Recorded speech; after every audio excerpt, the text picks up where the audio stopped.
जय श्री कृष्ण चैतन्य प्रभु नित्यानंद श्री अद्वैत गदाधार श्रीवासादि गौर भक्त वृंद।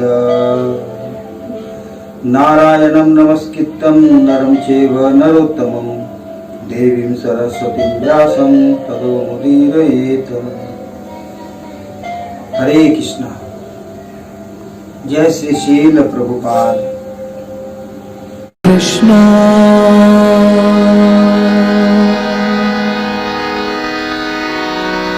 हरे कृष्णा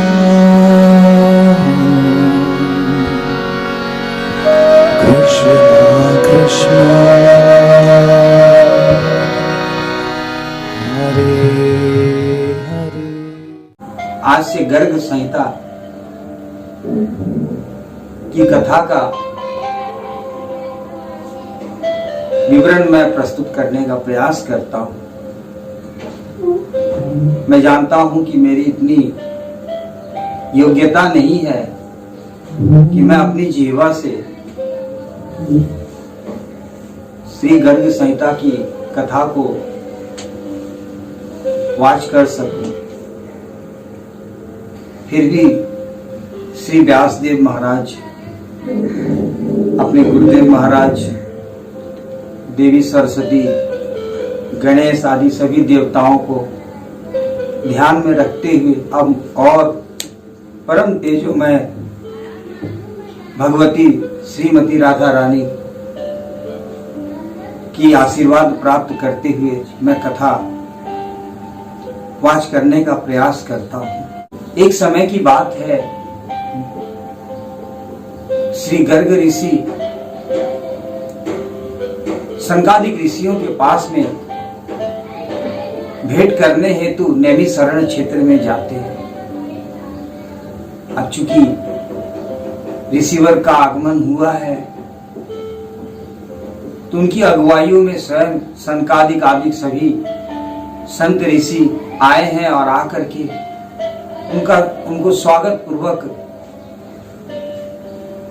कुटिया में लेकर के गए हैं और यथोचित उनका आदर सत्कार किया है। तत्पश्चात संकादिक ऋषियों ने श्री गर्ग मुनि से अनुग्रह किए हैं और कहा है कि आप हम सबको बताइए कि भगवान श्री हरि कितने अवतार ले चुके हैं। इस संदर्भ में गर्ग ऋषि कहते हैं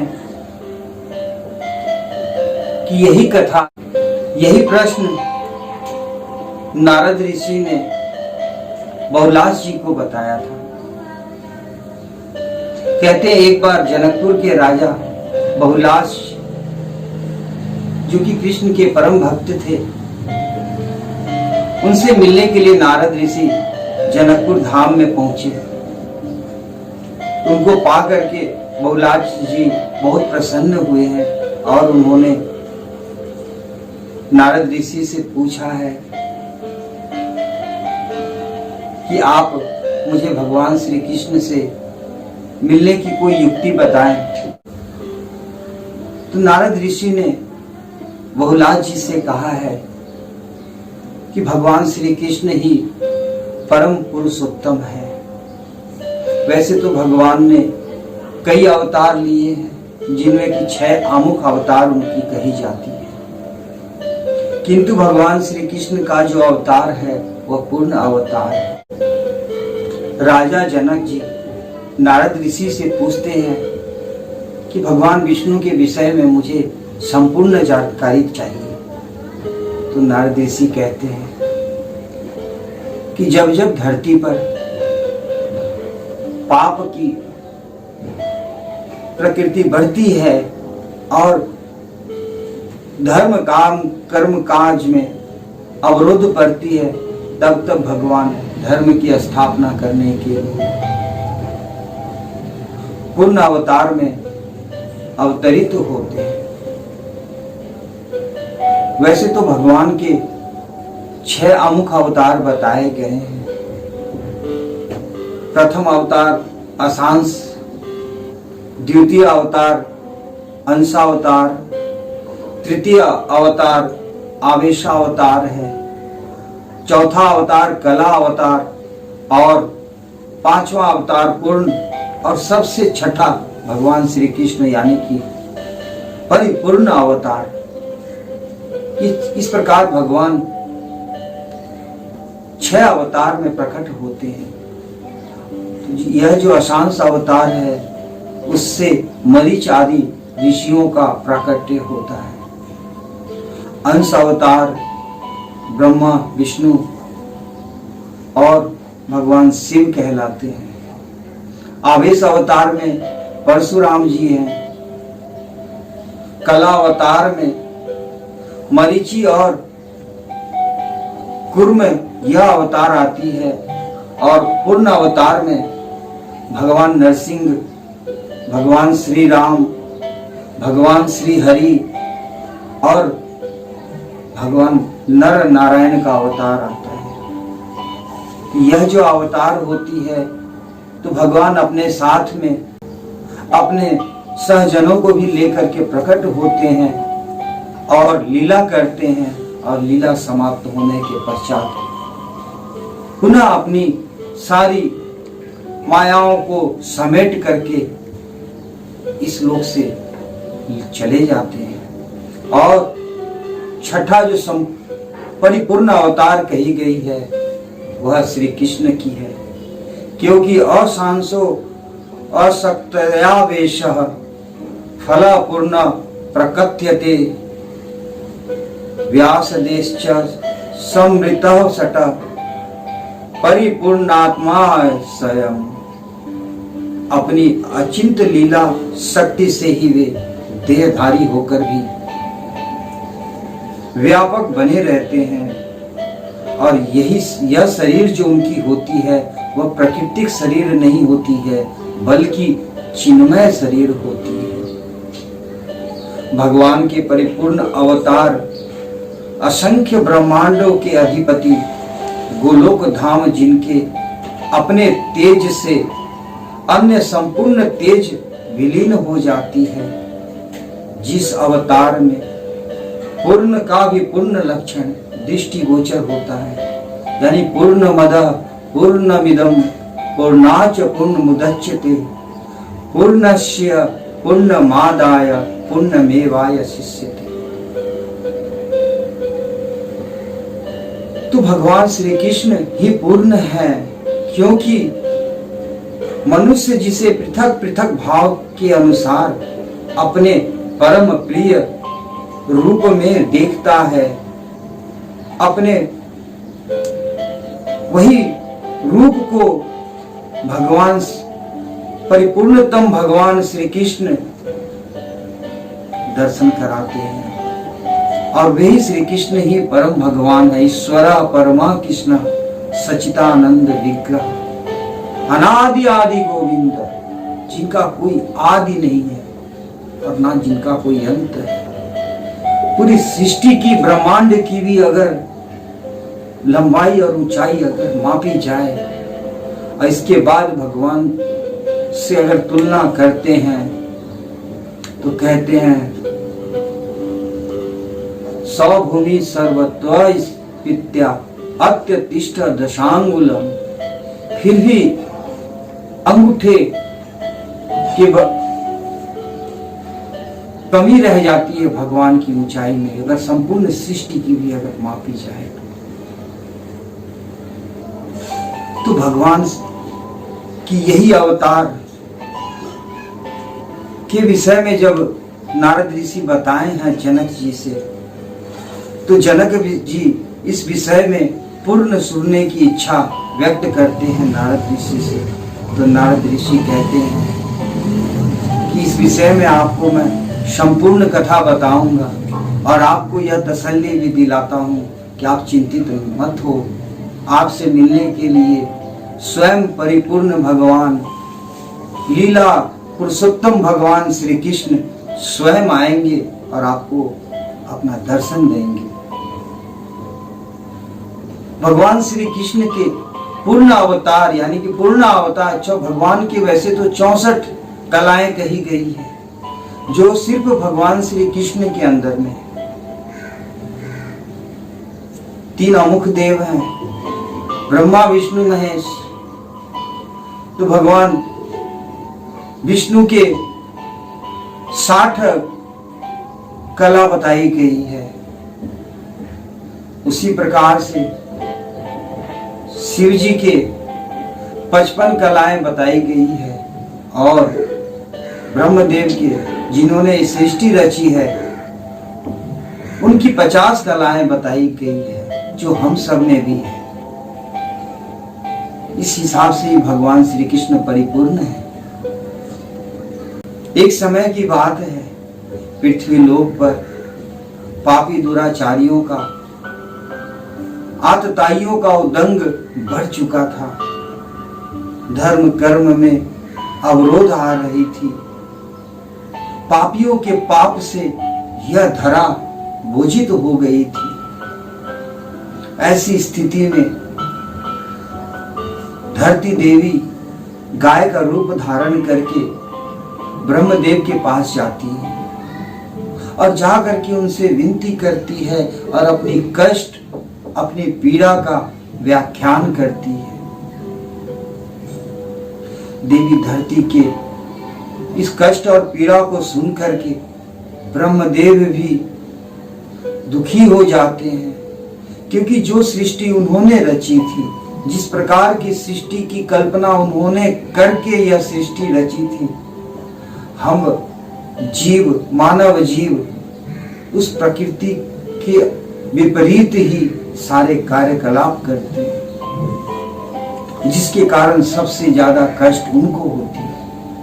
तो ब्रह्मदेव भी दुखी हुए, महादेव को अपने साथ लिए, बाकी देवी देवताओं को भी अपने साथ लिए हुए वैकुंठपति श्री हरि के पास पहुंचते हैं, वैकुंठ धाम में। और वहां जाकर के सब लोग प्रार्थना करते हैं भगवान श्री हरि का। ब्रह्मदेव आदि जब वैकुंठ लोक में पहुंचे हैं और उनसे प्रार्थना किए हैं, उस समय भगवान श्री हरि ने सभी देवताओं को संतावना देते हुए कहे हैं कि जो जीव मनुष्य देह पाकर भी कीर्तनीय भगवान श्री कृष्ण का कीर्तन नहीं करता, वह दुर्बुद्धि। मनुष्य रूपी देह पा करके भी, यानी मनुष्य रूपी सीढ़ी पा करके भी मोक्ष से वंचित रह जाता है। जीवम लक्ष्वाधपि यह कृष्णम कीर्तनियम न कीर्तयेत लब्धवास्यानि मोक्षानि श्रेणी सर नर होती दुर्मति।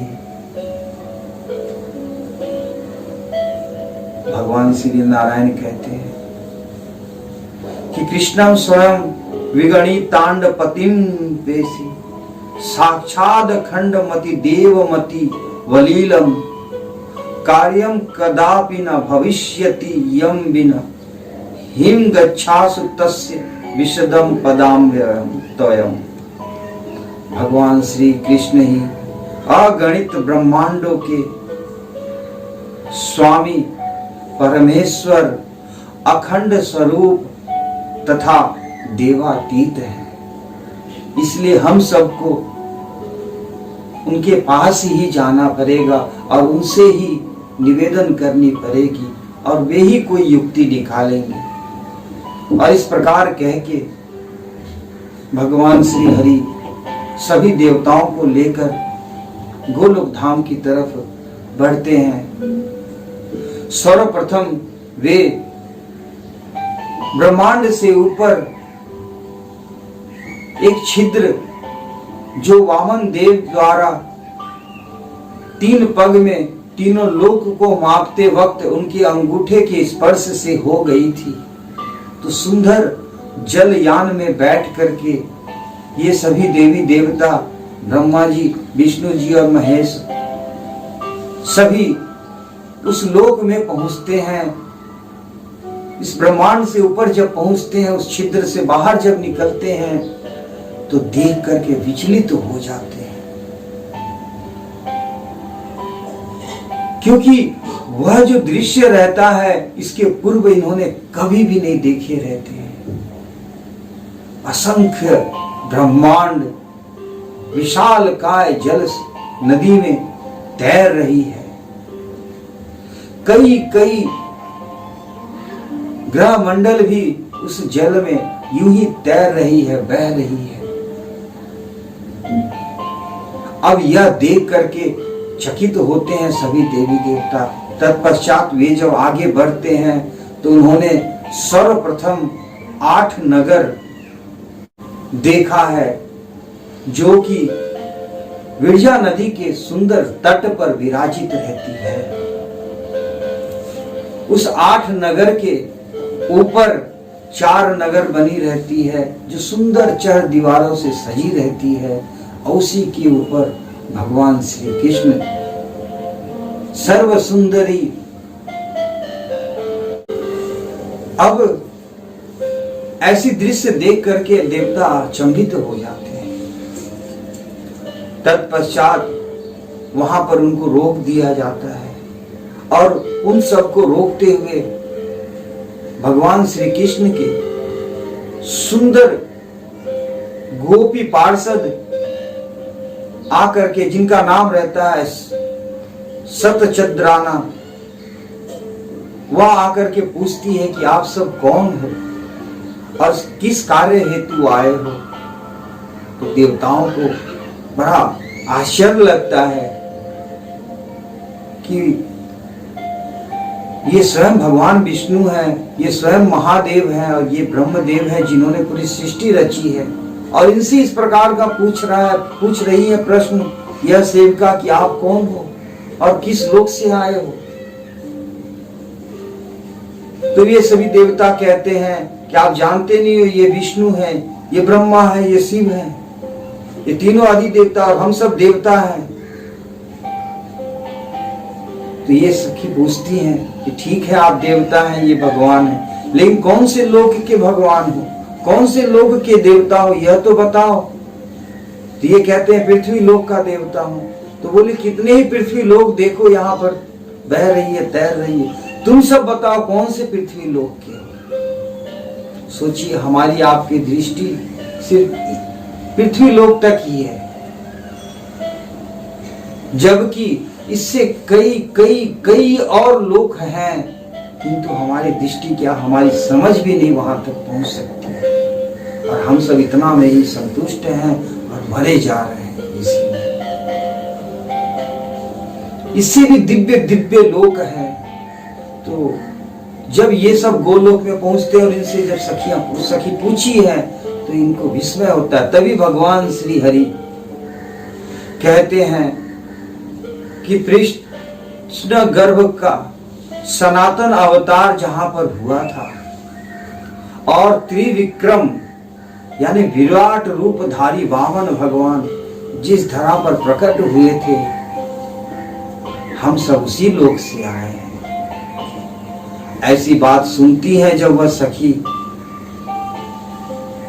तो वह जा करके भगवान श्री कृष्ण से बताती है कि इस प्रकार से विष्णु, ब्रह्म और शिव आपसे मिलने को आए हैं, और साथ में उनके देवी देवता भी हैं। भगवान श्री कृष्ण उनको आज्ञा देते हैं कि आप उनको लेकर आओ मेरे को। ये सभी देवता जब आगे बढ़ते हैं तो देखते हैं कि सर्वप्रथम 1000 कमल दल खिली हुई सुंदर स्वर्ण में रत्न जड़ित महल बनी हुई है। उसके ऊपर 16 महल बनी हुई है इस कमल के ऊपर में, और उस 16 महल के ऊपर भी 8 महल है, और उसके ऊपर मोहिनी आदि 8 सखियां और श्रीदामा प्रभृति आदि 8 गोप सेवकदार हैं, और वहां पर ऊंचे रत्न जड़ित सिंहासन पर भगवान श्री कृष्ण और राधा रानी विराजित है। ब्रह्मा जी, विष्णु जी और स्वयं महादेव जी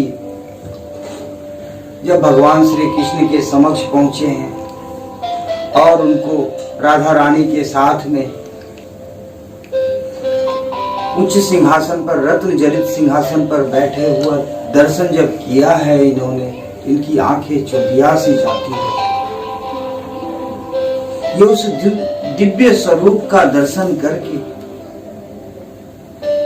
धन्य हो जाते हैं, क्योंकि यह स्वरूप सबके लिए दुर्लभ है। तभी सभी देवताओं ने देखा कि देखते ही देखते भगवान विष्णु भगवान श्री कृष्ण के अंदर समाहित हो जाते हैं। तत्पश्चात स्वयं ब्रह्मा जी, स्वयं शिव जी भी उनके अंदर समा जाते हैं। इसके बाद नरसिंह भगवान का प्राकट्य होता है और वे भी देखते देखते भगवान श्री कृष्ण के अंदर समाहित हो जाते हैं। तत्पश्चात श्री राम जी देवी सीता के साथ में और अपने तीनों भाइयों के साथ में वहां प्रकट होते हैं और वे भी देखते देखते भगवान श्री कृष्ण के अंदर समाहित हो जाते हैं। उसी प्रकार नर नारायण, परशुराम आदि आदि जितने अवतार होती है और वे सब के सब भगवान श्री कृष्ण में विलीन हो जाते हैं। अब यह देख करके देवता जन अचंभित सा रह जाते हैं और वे समझ जाते हैं कि भगवान गोविंद ही परम आदि पुरुष, परम पुरुषोत्तम कृष्ण ही है और कोई नहीं। इसके बाद सभी देवता मिलकर के भगवान से प्रार्थना करते हैं। भगवान श्री कृष्ण देवताओं को संतावना देते हुए कहते हैं कि परित्राणाय साधुनाम विनाशाय च दुष्कृताम धर्म संस्थापनार्थाय संभवामि युगे युगे। भक्तों का उद्धार करने, दुष्टों का विनाश करने तथा धर्म की फिर से स्थापना करने हेतु मैं हर युग में अवतार ग्रहण करता हूं। आप सब बताइए, आप सबका यहां आने का क्या प्रयोजन है? तो वे सब बताते हैं कि किस प्रकार से पृथ्वी लोक पर पापियों का पाप, उनका अत्याचार धार्मिक पुरुषों के धर्म कार्य में अवरोध कर रही है। भगवान श्री कृष्ण कहते हैं कि आप सब निश्चिंत होकर के यहाँ से लौट सकते हो, मैं अवश्य आप सबकी सहायता करूंगा। तभी भगवान के मुख से जब यह बात राधा रानी सुनती हैं तो वे वही मूर्छित हो जाती है। कुछ पल के पश्चात जब उनको चेतना आती है तो वे भगवान श्री कृष्ण से पूछती हैं कि प्रभु, आपने तो देवताओं को वचन दे दिया है गोलोक को छोड़ करके धरा पर जाने का, किंतु मैं यहाँ अकेले क्या करूंगी? तो भगवान श्री कृष्ण कहते हैं, आप चिंता ना करो देवी, आपको भी मैं अपने साथ ही लेकर के चलूंगा। देवी राधा रानी प्रसन्न चित्त होती हैं, किंतु पुनः वे कहती हैं कि प्रभु, धरती लोक पर मैं जाकर भी क्या करूंगी, क्योंकि मुझे तो वृंदावन पसंद है, मुझे तो गोवर्धन जी पसंद है, मुझे यमुना जी पसंद है और इन सब के बिना मैं धरती पर कैसे रहूंगी? तो भगवान कहते हैं चिंतन ना करो और देखते ही देखते तुरंत उन्होंने गोलोक से 84 कोस भूमि वृंदावन की मथुरा में स्थापित कर दी। गोवर्धन पर्वत को उतार दिया और यमुना जी को भी उतारा है धरा पर। राधा रानी प्रसन्न हो जाती हैं।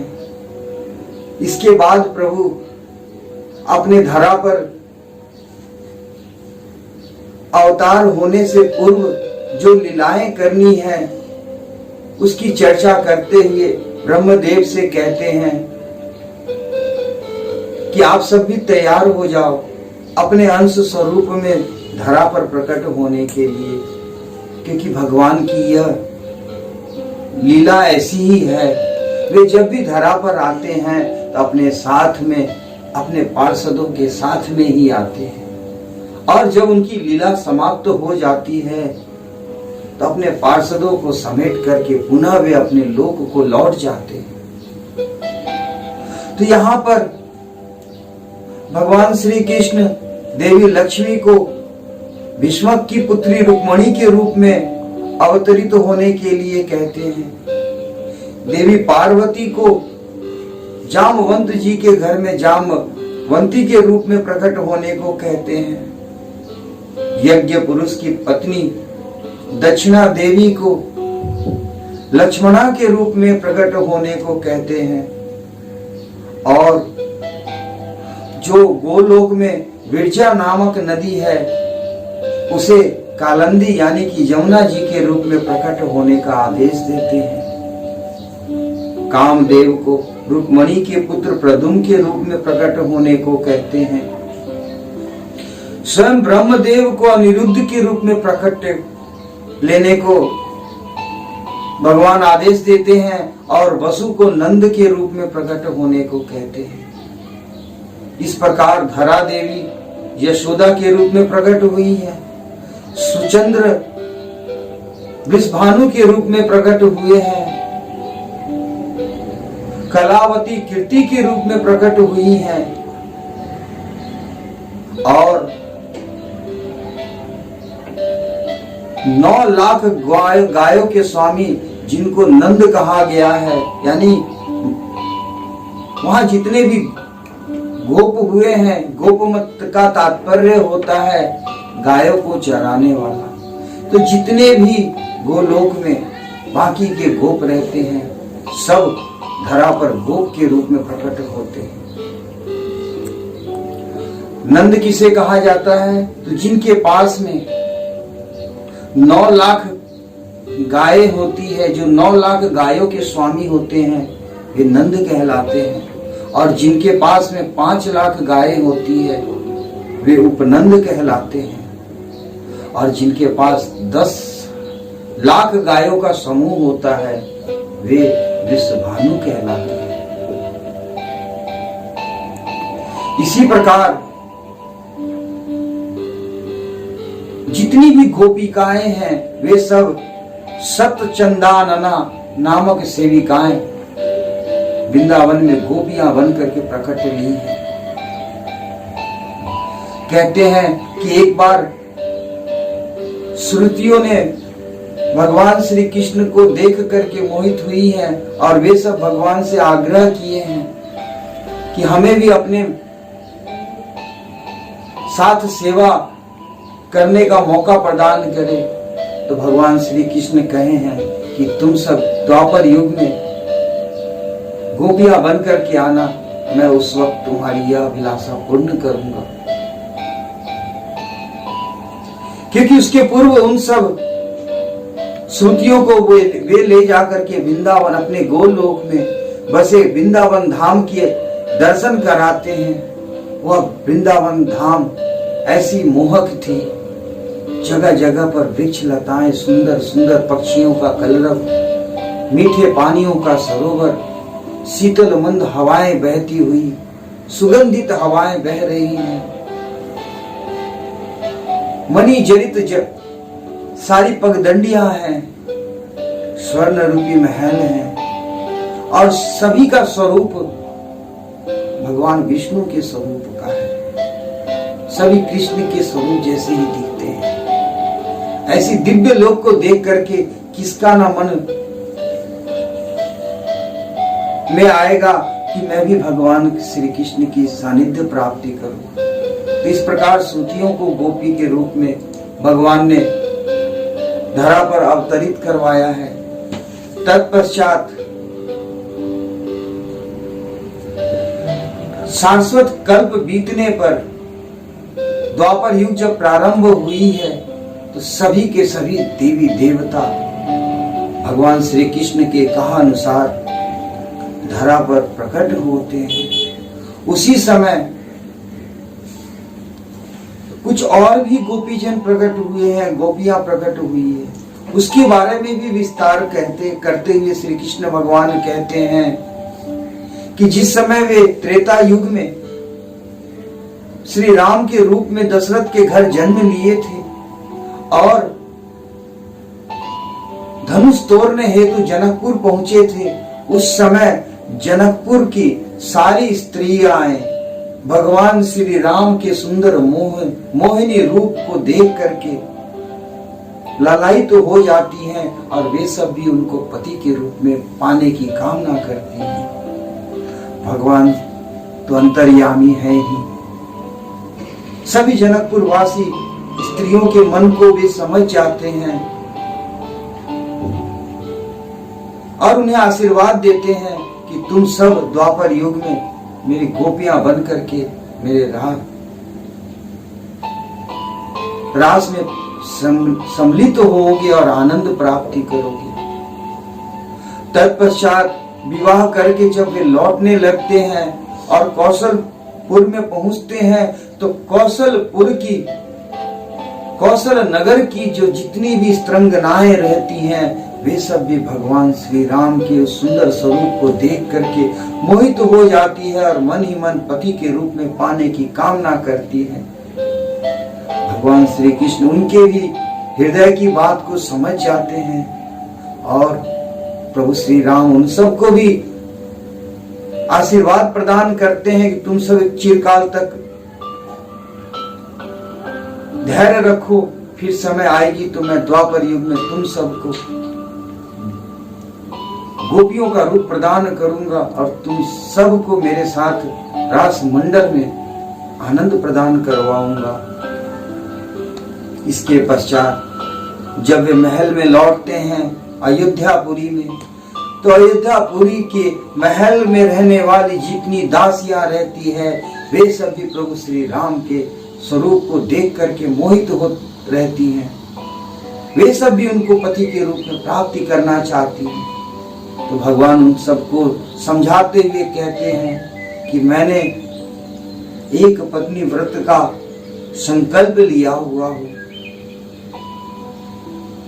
इस हेतु मैं इस अवतार में तो तुम सबकी मनोकामनाएं पूर्ण नहीं कर सकता हूं, क्योंकि यह अवतार मेरा मर्यादा पुरुषोत्तम का अवतार है और मैं इस मर्यादा पुरुषोत्तम को भंग नहीं कर सकता हूं, किंतु द्वापर युग में तुम सबकी भी मनोकामनाएं अवश्य पूर्ण करूंगा। इसके बाद देवी कैकेयी से श्रापित होकर के प्रभु श्री राम को वन में जाना पड़ता है और जब वे दंडक वन में पहुंचते हैं तो वहां पर पता नहीं कितने वर्षों से साधु तपस्या करते रहते हैं। भगवान श्री कृष्ण के एक दर्शन प्राप्ति करने हेतु कठिन तपस्या करते रहते हैं। जब प्रभु श्री राम का दंडक वन में आगमन होता है तो वे सभी ऋषि मुनि तपस्वी जन प्रभु के सुंदर स्वरूप को देख करके मोहित तो होते हैं, किंतु वे अपने इष्ट भगवान मुरलीधर की छवि को धारण किए हुए हैं और उनको ही पाना चाहते हैं। वे सब अनुग्रह करते हैं, प्रार्थना करते हैं प्रभु श्री राम से कि उन्हें भी भगवान स्वीकार करें। भगवान श्री राम कहते हैं कि तुम सबका भी उद्धार होएगा, निश्चित ही द्वापर युग में तुम सब गोपियां बन करके मुझसे सारी प्रेम और स्नेह प्राप्ति करोगे। तो वे सब संत मुनि भी भगवान के लीला काल में गोप और गोपियां बन करके आए हैं। तत्पश्चात दंडक वन से प्रभु श्री राम जब पंचवटी पहुंचे हैं तो पंचवटी में भी भील की स्त्रियां जो रहती हैं वे सब प्रभु श्री राम के सुंदर स्वरूप को देख करके मोहित हो जाती हैं और मन ही मन वे एक दिन विचार करती हैं कि प्रभु को तो नहीं प्राप्ति कर सकती हूँ, उनके रज को ही धारण करके हम सब अपने प्राण की आहुति दे देंगे।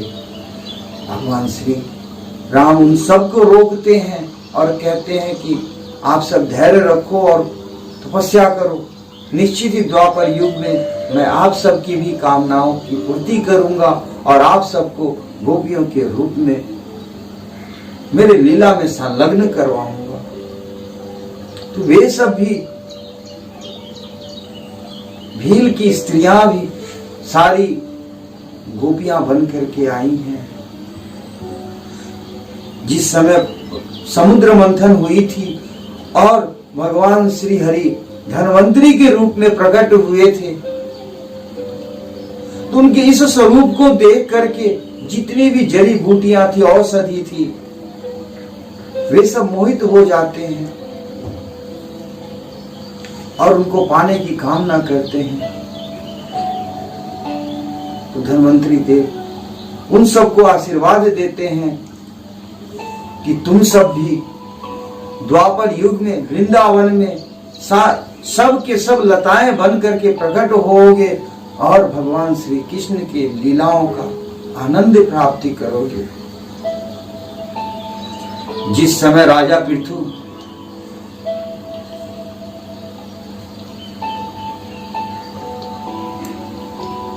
धरा को जो कि औषधियों से और अन्नों से विमुक्त हो गई थी, क्योंकि उस समय धरती देवी ने सारे अन्न और औषधियों को अपने गर्भ में छिपा लिया था। ठीक उसी समय में भैष्मती राज्य की जो कन्याएं रहती हैं वे सब राजा पृथु को देख करके मोहित हो जाती हैं और उनको पाने की कामना करती हैं। भगवान पृथु भी उन सबको आशीर्वाद देते हुए कहते हैं कि द्वापर युग में तुम सब भी आना गोपी के रूप में और मेरा सानिध्य और मेरा प्रेम प्राप्ति करना। तत्पश्चात कश्यप ऋषि को वासुदेव जी के रूप में प्रकट होने को कहा है। देवी आदिति को देवकी के रूप में प्रकट होने को कहा, यानी अपनी माता के रूप में प्रकट होने को कहा है। और योग माया देवी को देवी देवकी के साथ में पुत्री के रूप में प्रकट होने को कहा है। तो इस प्रकार धरा पर उस समय जो भी प्रकट हुए भगवान श्री कृष्ण के लीला अवतार के समय वे सब के सब देवता ऋषि मुनि ये सब धरा पर आए थे। एक भी साधारण व्यक्ति नहीं था। धन्य है वृंदावन धाम, धन्य है कालिंदी जी और धन्य है गोवर्धन।